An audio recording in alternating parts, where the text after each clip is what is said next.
Hello नमस्ते मित्रों, आज का हमारा वीडियो है जो पाकिस्तान में फ्यूल प्राइस बढ़ी है उसके रिएक्शन देने वाले हैं।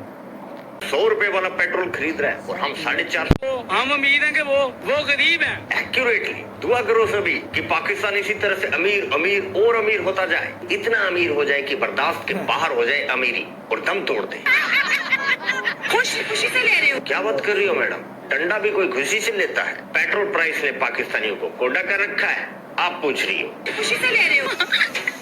क्या बात कैसे भी ले रहे हैं, खुशी से ले रहे हो। बाबा हमें अमीर तो है ना। कोई हाल नहीं है इनका, पाकिस्तानी है ये, रोते भी स्वैग से हैं। तो बहनों भाइयों मित्रों सज्जनों, पाकिस्तान में अमीरी का ये आलम हो गया है कि पेट्रोल 450 से भी ऊपर हो गया है। इस वक्त अगर आप देखें, ये 1 लीटर पेट्रोल की प्राइस है 459 रुपीज और आगे 68 सेंट्स। क्या क्या फिर से?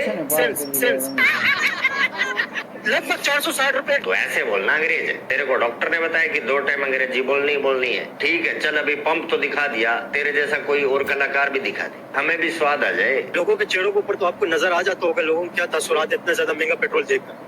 लोग इतना महंगा पेट्रोल देख के नफसियाती हो जाते हैं। आधे पागल तो हो गए होंगे लोग। बिल्कुल बिल्कुल, आधे से ज्यादा ही पागल हो गए। मियाँ, आधा पागल होना तो पाकिस्तानियों की डिफॉल्ट सेटिंग है। इन हालातों में तो पूरे पागलपन की बात करो। बनाते बनाते ऊपर वाले से अगर कोई डिफेक्टिव पीस बन जाता है तो उसे पाकिस्तान में लैंड करा देता है। बाई चांस टेक्निकल मिस्टेक की वजह से अगर कोई आधा पागल नमूना इंडिया में उतार भी देते हैं तो भगवान जी अपने लेखाकार को बोलकर उसकी किस्मत में जर्मनी का इमिग्रेशन लिख देते हैं। पंप वाला भाई एकदम सही बोला, आधे से ज्यादा ही पागल हो गए। ये देख लो जीता जागता सबूत। गाली कोई है मरियम नवाज वर्गा लीडर कोई नहीं। अच्छा, पेट्रोल में क्या जितना मर्जी हो ना मर्जी करी जावे, ओदे वर्गा लीडर कोई नहीं। ऐसी की रीजन है छोटे भाई? बस बस बस प्यारी समझ गई।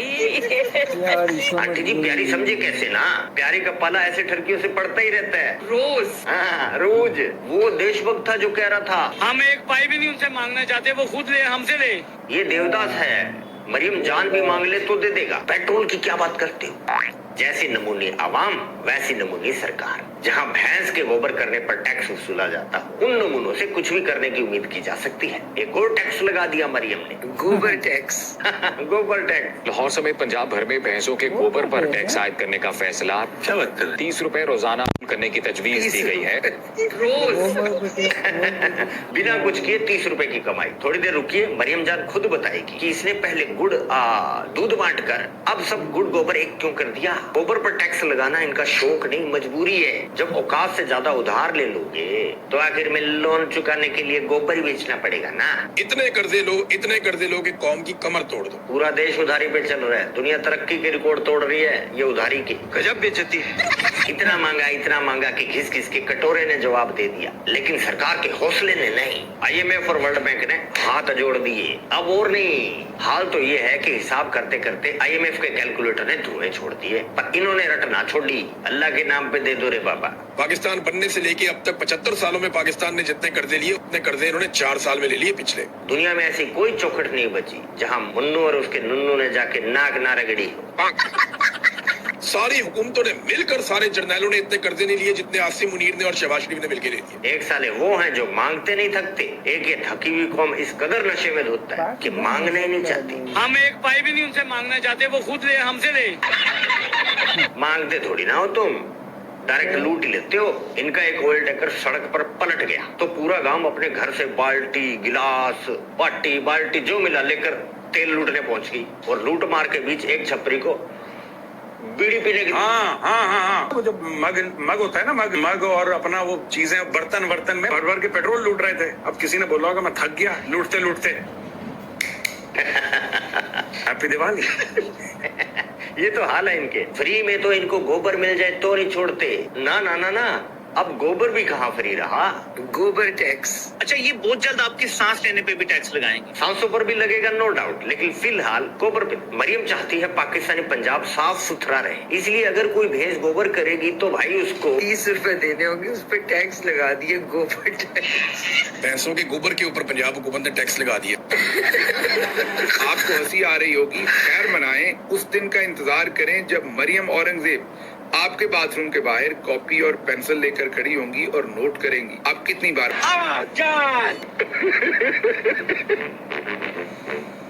चाचा ये सवेरे सवेरे क्या मेरे को यही देखने का है क्या? वाह क्या सीन होगा। फुरकान भट्टी आजम खान जैसे लोग शान से कहा करेंगे कि पाकिस्तान की शानदार इकोनॉमी में उनका भी बहुत बड़ा हाथ। नहीं जोरदार योगदान है। सोल्यूशन ढूंढो झोपड़ी वालों, वरना बर्बाद तो तुम पहले ही हो, फना हो जाओगे। इतने जुगाड़ी हो, कुछ करो। भैंसों का गोबर तो नहीं ना रोक सकते, अगर वो दूध देगी तो गोबर भी देगी।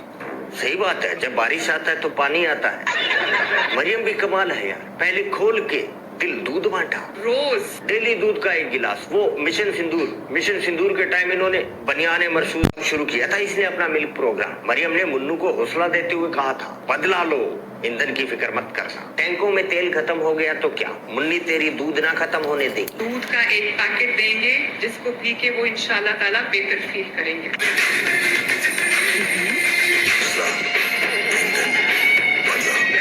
आप लोग खुश हो? क्या मैडम, गोबर टैक्स लगने के बाद किसकी भैंस उस क्वालिटी का दूध देगी जो आपकी भैंस दिया करती थी? अब इसके ऊपर टैक्स लगा दिया कि जो भी भैंस गोबर करेगी। अबे कान मत खा, बादाम खा ताकि दिमाग चले तेरा।